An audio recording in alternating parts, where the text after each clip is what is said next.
if you take the modern world, where people are trying to teach you how to come in and trade actively in stocks, well, I regard that as roughly equivalent to trying to induce a bunch of young people to start off on heroin. It is really stupid. And when you're already rich, to make your money by encouraging people to get rich by trading. And then there are people on the TV, another wonderful place. And they say, I have this book that will teach you how to make 300% a year. And all you have to do is pay for shipping, and I will mail it to you. How likely is it that a person who had suddenly found a way to make 300% a year would be trying to sell books on the internet to you? And it's ridiculous. And yet, I've described modern commerce. And the people that do this all day think they're useful citizens. The advertising agents that invent the lingo. And so in insurance, they say, the two people who shifted from Geico to the Glotz Insurance Company saved $400 each. What they don't tell you is there are only two such people in the whole United States, and they were both nuts. But they mislead you on purpose. And I get tired of it. And I don't think it's right that we deliberately mislead people as much as we do. Let me tell you another story that I think is an interesting one about the modern life. But this goes back to a different time. And this man has this wonderful horse. And it's just a marvelous horse. It's got an easy gait and good looking and everything. It just works wonderfully. But also occasionally just gets so he's dangerous and vicious and causes enormous damage and trouble and breaks arms and legs for his rider and so on. And he goes to the vet and says, what can I do about this horse? And the vet says, that's a very easy problem and I'm glad to help you. He says, what should I do?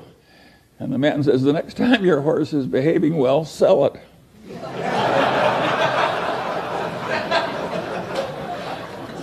Well, think of how immoral that is. And haven't I just described what private equity has to do? When private equity has to sell something that's really troublesome, they hire an investment banker. And what does the investment banker do? He makes a projection. You can't, I have never seen such expertise in my whole life as is created in making projections in investment banking. There is no business so lousy it can't get a wonderful projection. But is that a great way to make a living, to have phony projections and use it to make money out of people you look right into the eyes of? I would say no. And by and large, Warren and I, we never tried to make money out of stupidity of our dumb buyers. We tried to make money by buying. And if we were selling horse shit, we didn't want to pretend it was a cure for arthritis. And I think it's better to go through life our way instead of theirs. And I think it's always been this way. I think there's always been chicanery. Think of the carnivals, of the carny operator. Think how much trickery there is in a carny operation. And people just seek out the weaknesses of their fellow man and take advantage.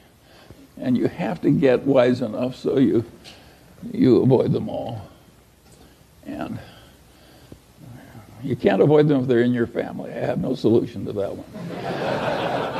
But where you have a fair choice, there are just so many people that should be avoided. My father had this best friend and client. And he also had this other client who was a big blowhard. And he was always working for the big blowhard, and he wasn't ever working for his wonderful client whom I admired. And I said, why do you do this? And he said, Charlie, you idiot. He says, the big blowhard is an endless source of legal troubles. He's always in trouble, overreaching and misbehaving and so forth. Whereas Grant McFadden treats everybody right, the employees, the customers, everything. He gets involved with some psychotic. He walks over there and makes a graceful exit immediately. So a man like that doesn't need a lawyer. And my father was trying to teach me something, and it really worked. I spent my whole life trying to be like Grant McFadden. And I want to tell you, it works. It really works. Peter Coffin is always telling me if the crooks only knew how much money you could make by being honest, they'd all behave differently. Warren has a wonderful saying I like. He says, you take the high road, it's never crowded.